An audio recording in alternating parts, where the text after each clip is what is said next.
Naniniwala si outgoing US Vice President Kamala Harris na lalong dapat pagtibayin ang ugnayan ng Pilipinas at Amerika sa gitna ng tumitinding agresyon ng China sa West Philippine Sea. Git pa ni Harris, may suporta ang bansa sa loob ng US Congress. Ang mga detalye alamin sa report ni Ms. Leth Narciso.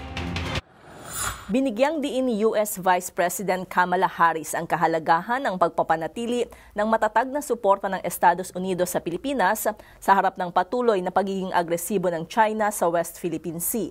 Sinabi ito ni Harris sa pag-uusap nila sa telepono ni Pangulong Ferdinand Marcos Jr.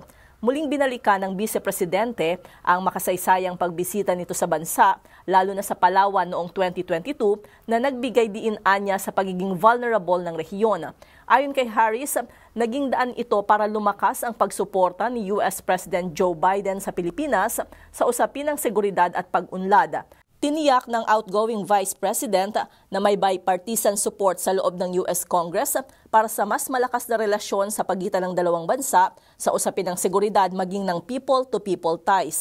Sa panig ni Pangulong Marcos, kumbinsido itong malaki ang naging progreso sa relasyon ng Pilipinas at Amerika. Napayabong na anya ito ng husto sa harap ng mga hamon hindi lang sa South China Sea, kundi maging sa Indo-Pacific region at sa buong mundo. Partikular na tinukoy ni PBBM ang pagtutulungan sa larangan ng ekonomiya, diplomatic, defense at security levels.